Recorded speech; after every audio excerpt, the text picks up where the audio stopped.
লক্ষ্য, পথ আর সাফল্য, এই তিনটেই একে অপরের সাথে জড়িত, কিন্তু অনেকবার মানুষ এদের ঠিকভাবে বুঝতে পারেন না। তারা ভাবেন যে যেরকম লক্ষ্য হবে সেরকমই পথ হবে, সেই মতোই লক্ষ্য কঠিন হলে পথ কঠিন হবে, লক্ষ্য সরল হলে পথও সরল হবে।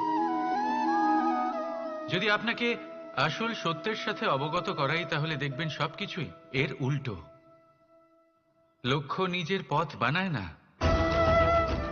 পথ সেটাই যেটা আপনি স্বয়ং নির্বাচন করে আপনি নিজে বানান। সেই অনুসারেই আপনি আপনার লক্ষ্যে পৌঁছতে পারবেন। সেই জন্য জীবনে যখনই লক্ষ্যে পৌঁছানোর পথের বিষয়ে আপনি কোনো সিদ্ধান্ত নেবেন, তাহলে তা ভেবে চিন্তে নেবেন, কারণ এই পথ অত্যন্ত গুরুত্বপূর্ণ। পথ যদি শুভ হয়, তাহলে লক্ষ্য আপনা থেকেই শুভ হয়ে যায়। তাহলে আসুন আমার সাথে ভালোবেসে বলুন, রাধা রাধা। আপনি কখনো ময়ূরকে নৃত্য করতে দেখেছেন? কথায় আছে যে যখন ময়ূর নৃত্য করে তখন তার চোখ থেকে অশ্রু ঝরে পড়ে। সেখানেই অন্যদিকে আছে হাঁস। কথায় আছে যে এরা নাকি মৃত্যুর সময়ও কলরব করে, অর্থাৎ গান গায়। হয়তো সেই জন্যই মুক্তোর দানা হাঁস খুঁজে পায়, ময়ূর পায় না। এর একটাই সারমর্ম, জীবনে আপনি যে কাজই করুন, সে বড় হোক বা ছোট, প্রসন্নতার সাথে করুন। মনে কোনো তিক্ততা নিয়ে করবেন না, তাকে কষ্ট দিয়ে করবেন না। যদি এই বিষয়ে আপনাকে কোনো উদাহরণ দিই, তাহলে বলি একজন চিত্রকারকে দেখুন। চিত্রকার নিজের ছবি যে রং দিয়েই ভরিয়ে তোলেন, সেই রঙই প্রতিচ্ছবি হয়ে তার শিল্পকে রঙিন করে তোলে। তাই মনে রাখবেন, প্রসন্নতার সাথে যে কাজই করবেন তা অত্যন্ত ভালো হবে। আসুন আমার সাথে ভালোবেসে বলুন, রাধা রাধা। অনেক সময় মানুষ এই কথায় দুঃখ পান যে কেন বারবার তার ক্ষমতার ওপরে সন্দেহ প্রকাশ করা হয়, কেন বারবার তাকে পরীক্ষা দিতে হয়। কেন জিজ্ঞেস করে, এটাই কি আমার ভাগ্য যে একাধিকবার আমার ক্ষমতা আমাকে প্রমাণ করতে হবে? মানুষ মনে করে এ হলো দুর্ভাগ্য। আমি মনে করি এ হলো সৌভাগ্য। কিভাবে? সন্দেহ কার ওপরে করা হয়? সোনার বিশুদ্ধতাকে নিয়ে, লোহাকে নিয়ে নয়। বিশুদ্ধতার নিরিখে বারবার তাকে পরীক্ষা করা হয়, তামাকে করা হয় না। রত্নকারের আঘাত হীরেকে সহ্য করতে হয়, কোনো কাঁকরকে নয়। সেই জন্য নিজের ভাবনাকে ধন্যাত্মক করে তুলুন। জীবনে যত পরীক্ষায় আসুক না কেন, হাসি মুখে তার সম্মুখীন হন, তাতে উতলা হবেন না। আর তারপর দেখবেন আপনার অন্তরের এই রত্ন আপনার জীবনকে উজ্জ্বল করে তুলবে। তাহলে আসুন আমার সাথে ভালোবেসে বলুন, রাধা রাধা। সকলে বলেন এবং আমিও বলি যে মানুষ যেমন সঙ্গে মেলামেশা করেন, সেরকমই তার স্বভাব হয়ে যায়। এ হলো সত্য, কিন্তু এটা হলো অর্ধ সত্য।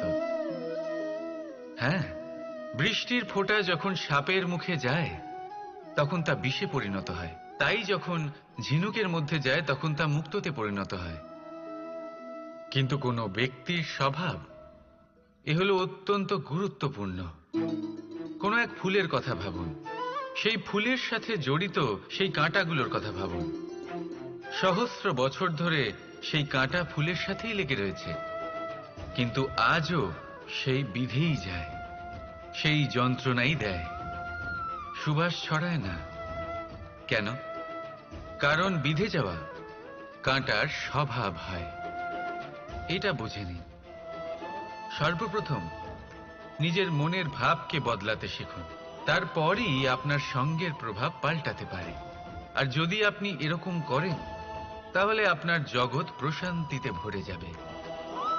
তাহলে আসুন আমার সাথে ভালোবেসে বলুন, রাধা রাধা। সংসারে এমন একটা ভ্রান্ত ধারণা রয়েছে যে সবকিছু ভাগ্যের দ্বারা পাওয়া যায়। কিন্তু ভাগ্য, প্রারব্ধ এ তো সকলের জন্যই সমান হয়। এটা তো ব্যক্তির উপরে নির্ভরশীল হয়, তার আকাঙ্ক্ষার উপরে নির্ভরশীল হয়, বাসনার উপরে নির্ভরশীল হয়, স্বভাবের উপরে নির্ভরশীল হয় যে উনি সেটা নিয়ে কি করেন।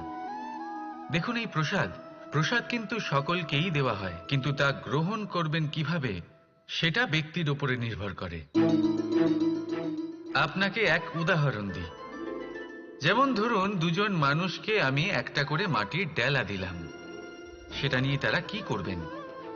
একজন মানুষ তার ছোট ছোট ডেলা বানাবেন আর পথযাত্রীদের ওপরে ছুঁড়ে মারবেন, হাসি ঠাট্টা করবেন, তাদের বস্ত্র নোংরা করে দেবেন, সেটাতেই উনি আনন্দ পাবেন।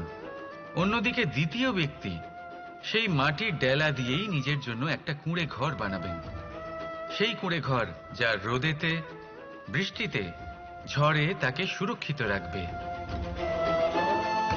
অনুভূতি, এই অনুভূতি বদলাতে শিখুন। এই অনুভূতি অত্যন্ত গুরুত্বপূর্ণ। ভালোবাসাতেও এই অনুভূতি হলো অত্যন্ত গুরুত্বপূর্ণ। ভালোবাসা সে বন্ধুর সাথে হোক, মা বাবার সাথে হোক, ভাই বোনের সাথে হোক, স্ত্রীর সাথে হোক, যে কারোর সাথে হোক, মনে রাখবেন এই হলো সেই অনুভূতি যা আপনার ভাগ্য নির্ধারণ করে থাকে। তাহলে আসুন আমার সাথে প্রেমের অনুভূতি নিয়ে বলুন, রাধা রাধা। আপনাকে একটা প্রশ্ন জিজ্ঞাসা করি, জল কোথায় কোথায় পাওয়া যায়? কেউ বলবেন সাগরে, কেউ বলবেন ঝর্ণাতে, সরোবরে, নদীতে। আর এই সবকটা উত্তরই সঠিক। আর এদের মধ্যে সবকটা জায়গাতেই কি পাওয়া যায়? জল। ঠিক সেইভাবেই মানুষের যে কোনো স্বরূপই হোক না কেন, তাতে বাস করেন স্বয়ং পরমাত্মাই। সেই পরমাত্মা যিনি ভালোবাসার বাণী শুনে থাকেন, ভালোবাসার ভাষা বুঝতে পারেন, তিনিই জানেন। এবার সে মাতা দেবকী হোক বা মাতা যশোদা, এই যাত্রা তো শুধুমাত্র মমতার। এবার সে রুক্মিণী হোক বা রাধা, যাত্রা সেই ভালোবাসারই। তাই শুধু ভালোবাসার উপরে মনোনিবেশ করুন, নিজের ব্যবহার প্রেমময় করে তুলুন। আপনার প্রত্যেকটা সম্পর্ক, প্রত্যেকটা বন্ধন পবিত্র হয়ে উঠবে। তাই আসুন আর আমার সাথে ভালোবেসে বলুন, রাধা রাধা। আমরা মানুষেরা কি অদ্ভুত, তাই না? যখন ভুল আমরা করি তখন আমরা চাই আপোষ করে নিতে। এই ভুলই যদি অন্য কেউ করে তখন আমরা চাই ন্যায় হোক। কেন? একই পরিস্থিতিতে দুই রকম আচরণ কেন? দেখুন, যদি আপোষ, ন্যায়, প্রতিকার বা প্রতিঘাতের বদলে আমরা শুধু এবং শুধুমাত্র প্রেম দিয়ে ভরিয়ে তুলি, তাহলে না আমাদের আপোষ করে নেবার আশা থাকবে, না ন্যায় পাবার আকাঙ্ক্ষা। কারণ মানুষ আপোষ বা ন্যায় তখনই চান যখন কিছু নেবার থাকে। কিন্তু প্রেমে প্রেমে তো সবকিছু অর্পণ করে দেওয়া হয়।